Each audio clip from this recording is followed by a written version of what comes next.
semana. Tipo, o nome do estudo da semana é O Verdadeiro Josué. Então nós vamos ver aqui um pouco sobre profecia. Nós vamos ver como a vida de Josué foi foi um prenúncio da experiência de Jesus. Então aqui a lição de hoje faz um pequeno exercício para a gente entender o que é a tipologia bíblica. É uma lição simples, mas que é muito importante. Então, por exemplo, essas 4 passagens aqui da pergunta 1, quando você for responder, você vai colocar o tipo e o cumprimento, certo? Cada passagem dessa tem dizendo o que é o tipo e o que é o antítipo. O que é esses dois termos? O tipo é o símbolo e o antítipo é o cumprimento daquele símbolo. Então, por exemplo, Romanos 5,14 fala dos dois Adões. O Adão original, o homem que pecou, e o antítipo dele, que é Jesus, que é o Adão que nunca pecou. Então, onde Adão falhou, Jesus triunfou. Então, Adão é o símbolo, Jesus é o cumprimento. 1 Coríntios 10 fala daquela pedra que Moisés bateu e saiu água da rocha. Aquela pedra, Paulo afirma que era uma pedra espiritual que os seguia. E essa pedra também era a coluna de nuvem que protegia eles da quintura e a de fogo que esquentava eles durante a noite. E Paulo diz que aquela pedra espiritual representava Cristo. Então a pedra era o tipo, Jesus era o antítipo. A pedra era o símbolo, Jesus era o cumprimento. Depois disso, em Hebreus 8,5, fala sobre o santuário terrestre, que aquilo era tudo sombra das coisas que foram mostradas a Moisés lá no monte. Então, o santuário era o tipo, o santuário celestial era o antítipo. O santuário terrestre era o símbolo, eram vários símbolos do que representa o santuário celestial.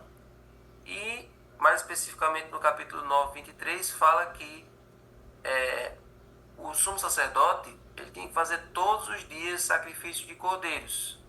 Mas o sangue daqueles animais não salvava os pecados.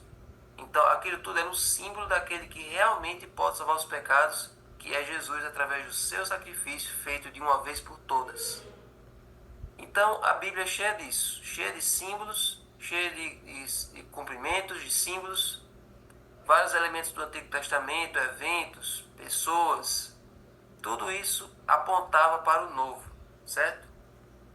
Então, tipologia bíblica é uma forma de interpretação da Bíblia que várias pessoas, eventos ou instituições apontam para Jesus ou para outras realidades do Evangelho, certo? Então, é crucial a gente entender que os escritores do Novo Testamento eles não atribuíram isso de forma aleatória. Isso é importante a gente entender. Eles não foram, vou pegar esse elemento aqui e vou aplicar de qualquer maneira. Não era assim. Vou pegar Davi, o rei Davi, e vou aplicar para Jesus só porque eu quero. Não. Quando Paulo faz isso, quando qualquer outro escritor do Novo Testamento faz isso, tem um embasamento por trás. Ele não pegou um elemento do Antigo Testamento e colocou um significado sem terem para quê. Tem todo um embasamento, tem todo um fundamento para ele ter feito isso, certo? E é isso que nós vamos ver agora. Quer ver, ó? Olha essa profecia aqui do Salmo 22. Só fechar aqui a cama um pedacinho. Salmo 22, verso 1. Tem uma profecia que se aplica para crucifixão de Cristo, certo?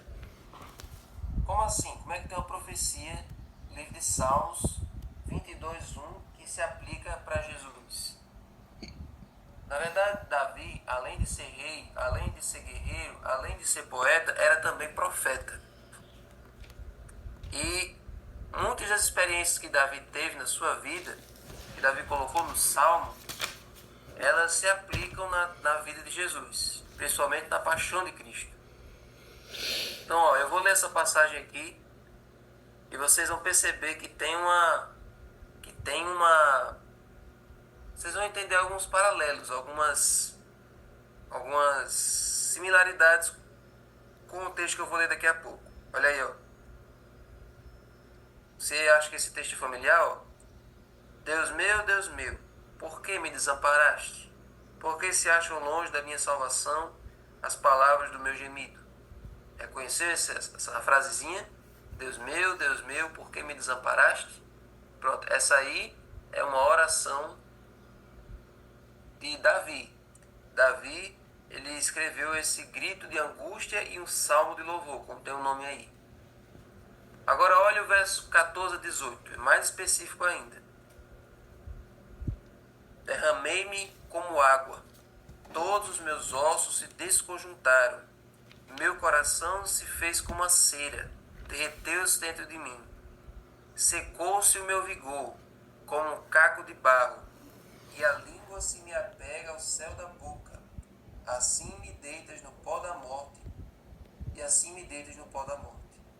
Cães me cercam, um bando de malfeitores me rodeia. Traspassaram-me as mãos e os pés. Posso contar todos os meus ossos.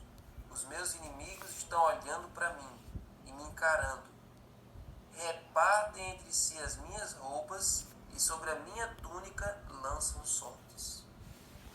Gente, tudo isso aí, todos esses versos do 14 ao 18, vocês acharam eles vagos ou vocês acharam bem específicos, bem detalhados? Dá para entender de quem que ele está falando aqui? Davi está falando dele mesmo. Mas vocês conseguem entender que isso aqui é um símbolo de quem? Claramente de Jesus. Se você lê isso aqui e conhece os detalhes da paixão de Cristo, você já consegue identificar que é Jesus isso aqui. Isso aqui está falando de Jesus, embora Davi tenha escrito sobre ele mesmo.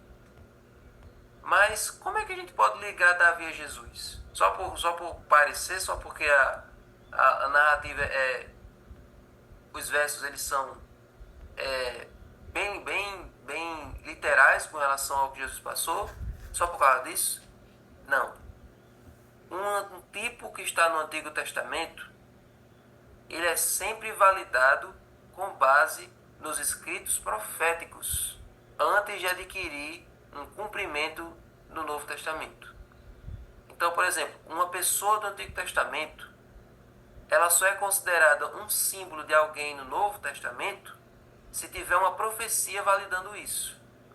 Então eu não posso chegar e dizer que Davi é Jesus, que Davi era um símbolo de Jesus, sem que haja alguma profecia que comprove isso. Então qual é a profecia que diz que Davi, ou que Jesus, ele tem alguma relação com Davi? Que Jesus tem alguma correlação com Davi?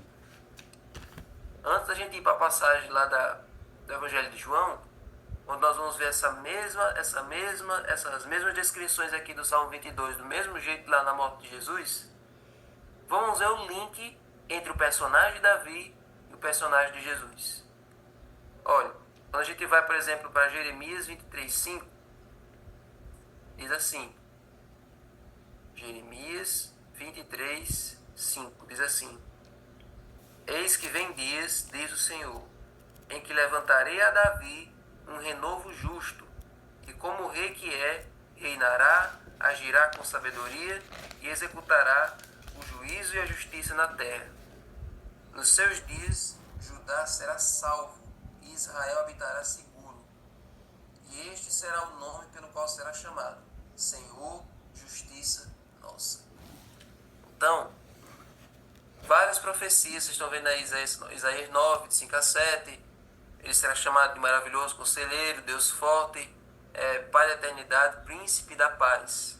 E lá no capítulo 11, de 1 a 5 também.